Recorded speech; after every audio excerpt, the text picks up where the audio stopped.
જય દ્વારકાધીશ. જવાનું હતું આજે ઉમિયામાના મંદિરે. સિદ્ધસર નીકળી ગયા તા હું ને હર્ષિત.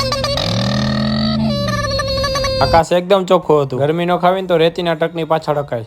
વાત તો સહી રિક્ષાના પૈસા વસૂલ. અમે નીકળ્યા એટલે પૈસા નો લ્યો અમારી પાસે. ઘર ભેગું થાને પહોંચી ગયા તા ઉપલેટા. ત્યાંથી સીધા આવી ગયા સિદ્ધસર. આ ગેટ ની અંદર જાવ એટલે સીધું 1 કિલોમીટર હાલવાનું રહે. પછી આવે ઉમિયા માતાજી નો મંદિર નો ગેટ. ગાડી પાર્ક કરી નીકળી ગયા દર્શન કરવા જવા માટે. મંદિર ની અંદર વૃક્ષો ઘણા વાવેલા હતા. એના કારણે મંદિર નો વ્યૂ 1 નંબર આવતો હતો. રોંઢે અહીંયા પબ્લિક આરામથી બેસી શકે. આ છે ઉમિયા માતાજી નું મંદિર. હું તો આ મંદિરે પહેલી વાર આવ્યો હતો, પણ બહુ મસ્ત છે મંદિર. મજા આવી ગયા અહીંયા આવીને. આવી ગયા મંદિર ની અંદર દર્શન કરવા માટે. મંદિર અંદર થી બહુ મસ્ત હતું. કરી લ્યો માતાજી ને દર્શન. ડિઝાઇન ની કારીગરી 1 નંબર હતી. અમે આ મંદિરે આવ્યા છો કે નહીં કમેન્ટ કરજો. આ મંદિર ખોળલધામ મંદિર જેવડું જ લાગતું હતું. અહીંયા વૃક્ષોમાં કોતર કામ કરીને ડિઝાઇન બનાવેલી હતી. દર્શન કરીને નીકળી ગયા પાછા ઘરે જવા માટે. બસ વાળા ગાડી કોઈથી ધીમી ન હાકે, પણ અમે ગાડી ધીમે જ હાકતા હતા. જોઈ લ્યો સ્પીડ. રસ્તામાં આવી ગયું મામાદેવ નું મંદિર. હોટલે થઈ ગયું હતું મોટા પાયે ધીંગાણું. હાલો મહિલા બીજા મિની વ્લોગમાં તા લગન તમે